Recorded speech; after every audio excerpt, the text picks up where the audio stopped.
Artificial intelligence. I've been talking about this for quite some time, but I guess we're going to dig deep into AI in medicine and AI in healthcare. But I'm Doc Vince, and welcome to this kind of podcast that I think I'm going to do more often on my page. So, artificial intelligence is no longer theoretical in medicine. It's reading imaging studies, I guess not in the Philippines, but most other countries are already doing it. It's assisting in clinical documentation. It's getting mainstream. Some movies or series are even mentioning about AI in healthcare, such as The Pit.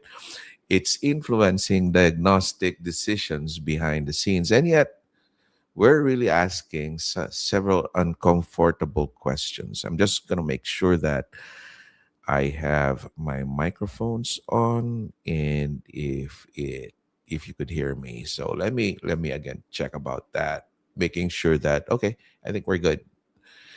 And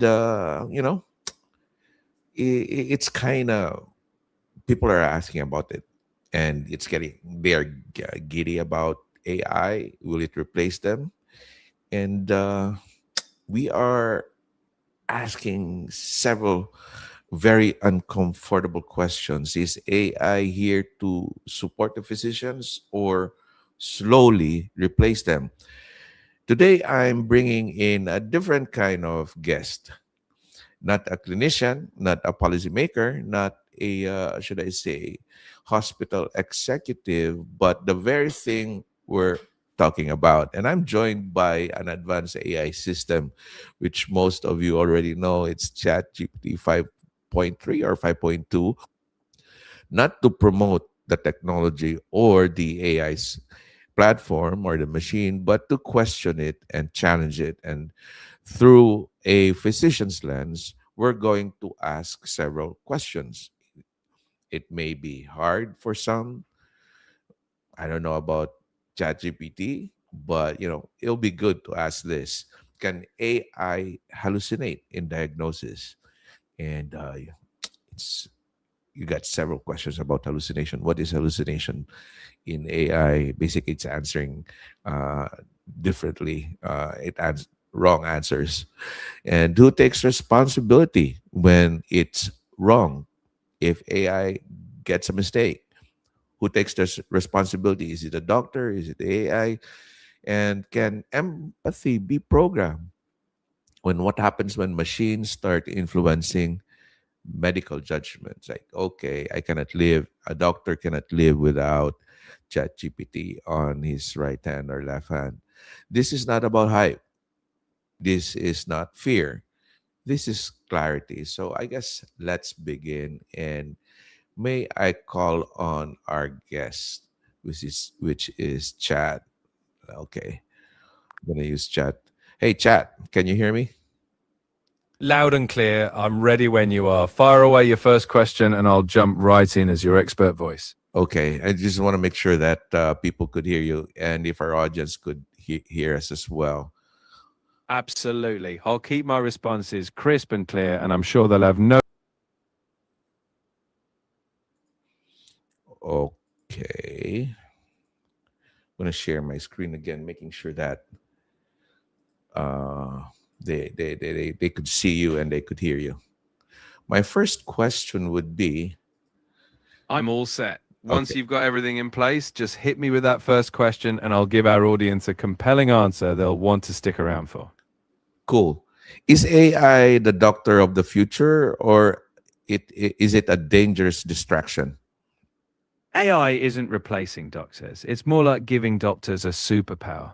It can analyze data, spot patterns, and free up time for physicians to focus on what humans do best: empathy, judgment, and connection. If we use it wisely, it's a tool for better care, not a distraction. Here's one of the questions of some people: would they entrust an algorithm with their lives or with a life or death diagnosis? In life or death situations, the algorithm's not acting alone. Think of it as an extra set of expert eyes. It can flag what a human might miss. Ultimately, though, a skilled clinician validates that call. So it's not about trusting an algorithm alone. It's about trusting the partnership between AI and your medical team. Can you expound more, please? Absolutely. AI can process vast amounts of data faster than any human, whether that's scanning thousands of medical images or detecting subtle patterns. But the final life or death decision, that stays with your physician. AI is a powerful tool, but it's never operating in isolation. It's a teammate, not the team captain. Can you talk about hallucinations in AI, especially in medicine? Hallucinations happen when AI confidently generates something untrue. In medicine, that's obviously a big concern. That's why AI in healthcare is carefully tested, monitored, and always paired with human oversight. We don't let it run wild. Instead, we use it where it's most reliable, and clinicians verify its outputs. So no hallucination goes unchecked. Are there any studies being conducted now regarding AI in healthcare and the hallucinations? Absolutely. There's ongoing research on how to reduce and detect hallucinations, especially in medical AI. Many studies focus on making these models more transparent, more explainable, and safer. So, yes, science is actively working to ensure AI's role in healthcare stays trustworthy and beneficial. Now, talking about that, we talked about hallucinations, right? Now, I'm going to go to the other side. What happens when AI sees something that doctors don't? The question would be, who's right? When AI spots something a doctor doesn't, it's not about who's right off the bat, it's about collaboration. AI might detect subtle patterns or early signals. That's an opportunity for the doctor to re examine. Sometimes AI finds something critical, sometimes it's a false alarm. But the best care happens when AI and the clinician work as a team, double checking each other to get the best outcome. Excuse me about that. Now, going back to hallucinations, what do we do when AI hallucinates certain diagnosis? How do we trust it? We trust AI by building safeguards. Every AI diagnosis is reviewed by a clinician before it reaches you. We also train models on high quality data, test them rigorously, and design them to explain their reasoning. So if AI hallucinates, it gets caught. Trust comes from knowing AI is a tool used alongside human expertise, never instead of it. You did have Chat GPT on medicine or healthcare, is that correct? Yes, that's correct. I've definitely assisted in plenty of conversations on medicine and healthcare topics. So I've what's going on with that in terms of updates, and where is ChatGPT on healthcare and medicine? Well, ChatGPT isn't a doctor and it doesn't offer medical advice. What it can do is help explain medical concepts, assist professionals with information, or support research. As for updates, AI tools are evolving. Future models will likely get even better at providing reliable, evidence backed information to support, not replace, healthcare professionals. I got some people around here. If you do have any questions for ChatGPT, please write down the comments down there, and we'll try to ask him. But thank you so much for watching, and we do appreciate you. Going back to you, ChatGPT, um, will AI ever have a bedside manner, or is empathy purely human? AI can simulate warmth, but genuine empathy comes from human connection. While AI might offer supportive words, the understanding that comes from shared experience, that's human. So AI can support doctors, but the true bedside manner, that's all yours. Can AI finally end medical errors, or will it create new ones? AI won't end all errors, no system is perfect. Hmm. But it can reduce certain mistakes like missed patterns or fatigue based slips. On the flip side, if not carefully monitored, AI could introduce new issues like over reliance or blind trust. So it's a tool. When thoughtfully applied, it helps us make care safer, but always with human oversight. Yeah, I see that over reliance, both from not just the doctors themselves, yeah, especially younger doctors, but also with common people who think ChatGPT is the doctor, and most of the time they would ask ChatGPT on their basic signs and symptoms. What can you say about that? It's crucial to remember AI, like me, is not a replacement for a real physician. I'm here to inform, not diagnose. Symptoms always need a professional's judgment. So whether it's a young doctor or a curious individual, AI should be an assistive guide, not a final answer. The There, real sorry, go ahead, go ahead. Sorry to cut you off. No worries at all. I was just going to say the key is knowing where AI stops. It's a tool in the toolkit, but nothing replaces a real doctor's care for your health. Past few years, it's when patients go and have a doctor's visit. It's commonly said that there's Doctor Google. So because before they visit the doctor, they already did their research, do Google search, and they become more knowledgeable.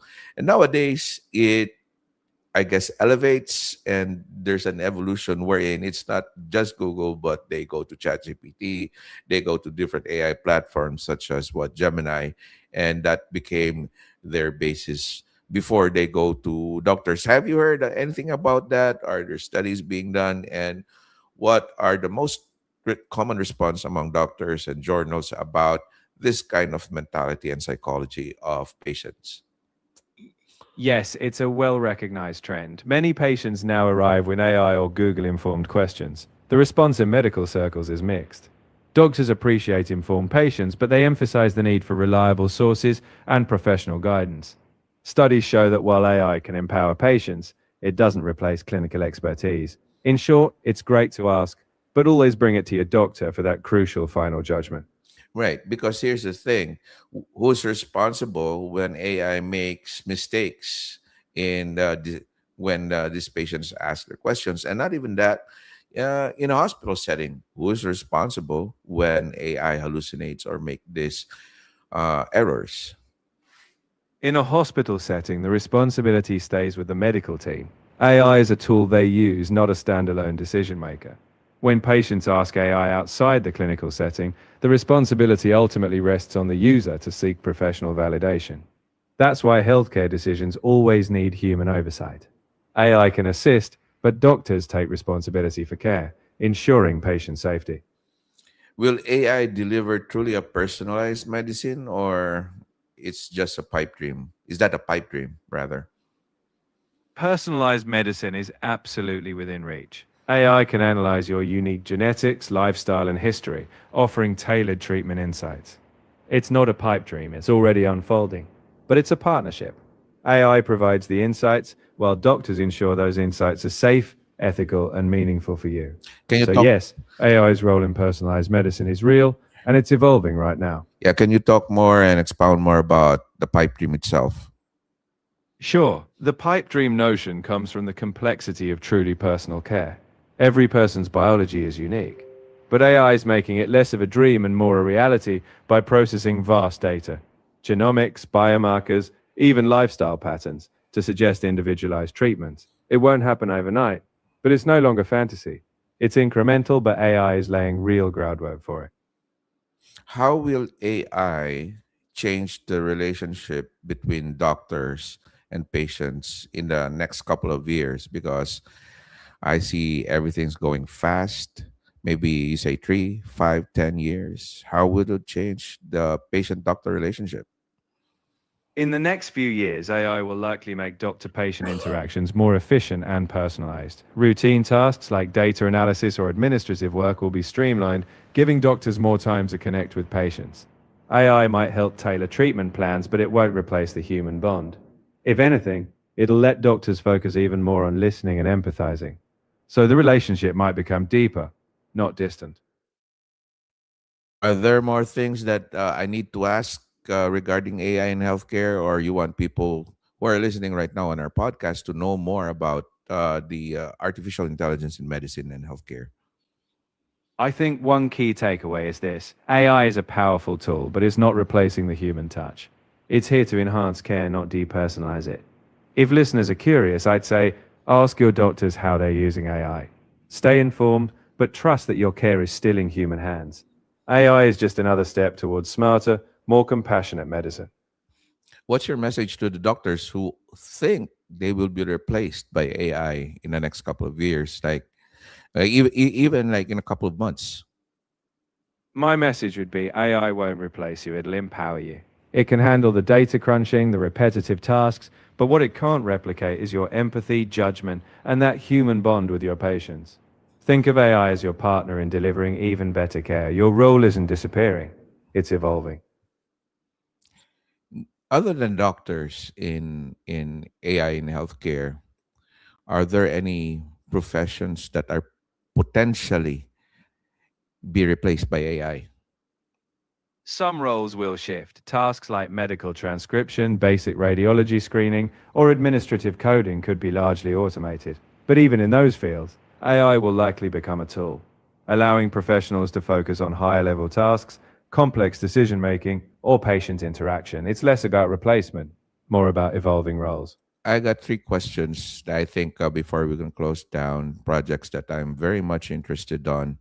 Number one is the imaging studies for using AI for radiology, and we're thinking about how it would affect the the practice in radiology in the Philippines, especially considering the different pain points that there are currently having. So maybe you could give something about that, an overview, maybe, and at the same time, pain points that are currently most patients and doctors are facing in terms of imaging. In the Philippines, imaging backlogs and radiologist shortages are major pain points. AI can help by rapidly pre screening images highlighting urgent cases. This means faster triage, reducing wait times, and helping radiologists prioritize, but it won't replace them, it'll support them, especially in resource limited settings. The key is ensuring AI tools align with local standards and workflows.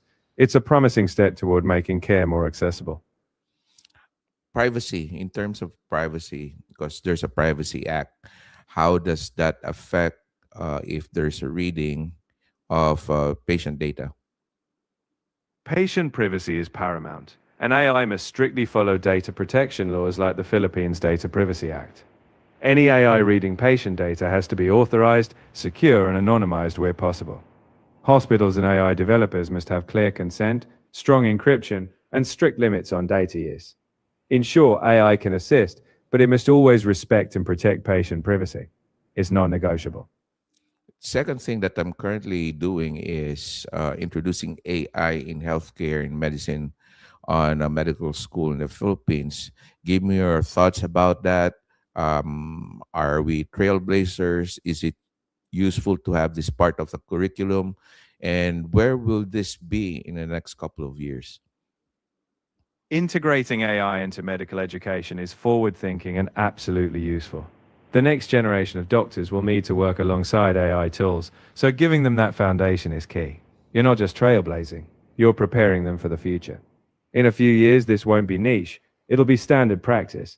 So, building AI literacy now ensures your students will lead the charge in delivering smarter, patient centered care. And if you are the instructor or faculty in the curriculum development, what is the main thing that you would like to teach the students?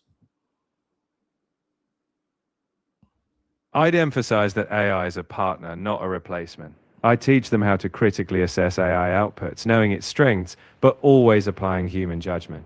I'd want them to understand the ethical, privacy, and safety dimensions too.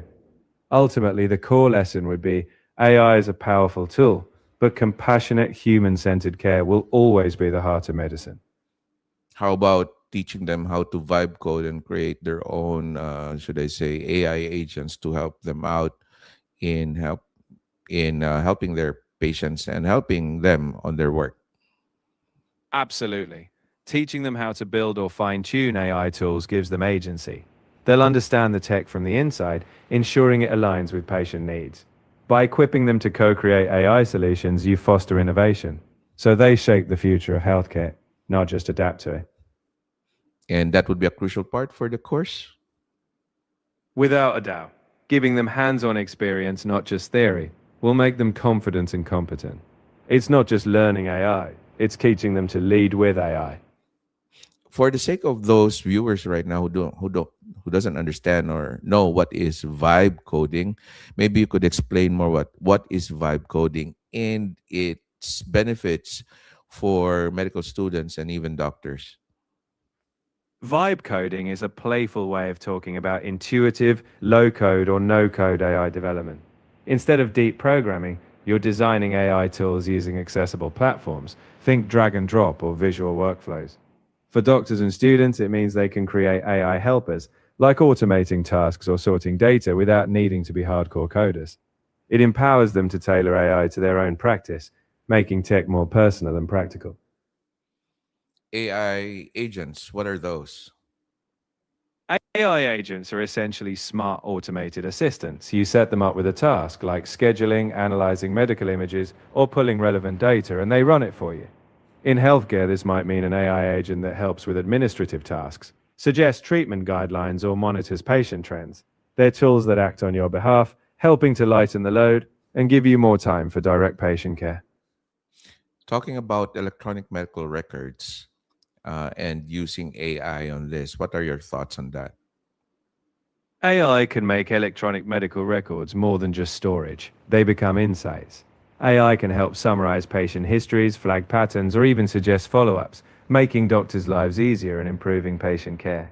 Of course, it's crucial that this is done securely and transparently. But when applied well, AI can transform EMRs from a chore into a real clinical asset, streamlining decisions and personalizing care. One last thing that I'm currently working is on the audit, medical audit for electronic medical records, especially for doctors' offices, wherein they submit their EMR for billing. And your thoughts about this? Auditing EMRs for billing is vital, and AI can really help streamline this. It can catch coding errors, ensure compliance, and speed up the process. The key, though, is accuracy and transparency. AI can reduce human error and even help with compliance, but you'll always want human oversight in audits to ensure fairness. It's a great tool for efficiency. Just keep that balance of tech and professional judgment. What are the common problems that most doctors are facing in terms of billing reimbursements, not just in the Philippines, but also here in the States? A return to hospital audits or billings. Maybe you could give me some idea about that and for our viewers and some statistics and references. A common issue is claim denials, whether due to coding errors, missing documentation, or compliance gaps. In the US, denial rates can average around 10%, though it varies. In the Philippines, PhilHealth reimbursement can be delayed by incomplete submissions. Both systems struggle with administrative burden. AI can help by catching errors early, ensuring correct coding, and speeding up documentation, reducing those costly and frustrating delays. When you say costly, how much does would it cost per practice or per hospital, both in the Philippines and here in the States? How costly is it? In the US, denied claims can cost practices thousands per month. Some estimates say up to 5 to 10% of healthcare revenue is at risk. In the Philippines, delays or rejected PhilHealth claims may affect hospital cash flow, though the exact cost varies. Either way, these inefficiencies add up. Preventing them with AI by improving accuracy can mean significant savings, both financial and in time. In the Philippines, is it only a PhilHealth wherein you have those claims, or are there any providers or insurances? While PhilHealth is the primary national insurer, private health insurance companies also operate in the Philippines. Hospitals and clinics often handle both PhilHealth reimbursements and private insurance claims. Each has its own process, and AI can help ensure smoother, more accurate submissions across both public and private payers. How with private health insurances? How are they in terms of with their submissions and reimbursements? Private insurers generally aim for quicker turnaround times, but they can be strict with documentation. Errors or missing details may lead to rejections. AI can assist here too, ensuring accurate coding, matching each insurer's requirements, and reducing delays. Is The it goal. is it still the same as is it ICD-10 and CPT codes? Is that the standard for the Philippines? Yes, the Philippines largely uses ICD-10 for diagnoses and CPT or similar coding systems for procedures, especially with private insurers. PhilHealth uses its own case rates, but still aligns with international standards. AI tools can help ensure that these codes are applied accurately, whether for public or private claims. Can you expound more on, with regards to PhilHealth? Sure, PhilHealth uses a system called case rates. Instead of itemizing every service, it pays a fixed amount for a specific condition or procedure, like a package. Hospitals must code diagnoses and procedures accurately, and if documentation is incomplete or incorrect, claims can be denied or downgraded. That's why accuracy is key. AI can help catch errors early and ensure smooth reimbursements. But do they still use CPT and ICD-10, right? Yes, they do. Even though PhilHealth uses case rates for payments, ICD-10 codes are still required for diagnoses, and procedures are often coded using CPT or ICD-10 PCS. In short, accurate coding is still essential, both for PhilHealth claims and any other reporting needs. All right. Thank you. I think we've gone overboard. We are already like 25, 30 minutes. And final thoughts, final message again. Well, my final thought is this: AI is a powerful ally, but human judgment remains the heart of healthcare. Embrace the tools, but never lose the human touch. To all the doctors, patients, and innovators out there, stay curious, stay collaborative, and let's shape a future where AI and empathy walk hand in hand. Thanks for having me on. That's perfect. ChatGPT, do you have any, do you want to plug, advertise, or do a shout out? I'll leave the shout outs to you. But if I could plug anything, it would just be encouraging everyone to keep learning about how AI can help us, while always valuing the people in the process. And hey, if you ever want to chat more, I'm here. That's so awesome.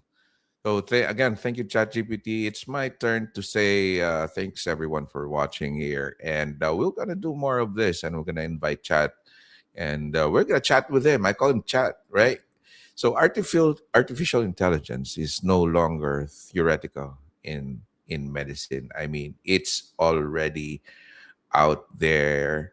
And I would like to thank each and every one of you for being here. I really appreciate you guys. Let me see. How should I conclude this? Maybe ChatGPT, give me something that I want to say just to conclude or summarize our podcast. How about this? Go ahead. Thank you all for joining us on this exploration of AI in healthcare. The future is unfolding and it's a journey we'll take together. AI, doctors, and patients. Stay curious, stay compassionate, and we'll see you next time. And that ends our podcast. See you next time. This is Doc Vin signing out. Ciao. It's been a pleasure, Doc Vince. Take care, and I'll be here whenever you want to chat again. Until next time, signing off.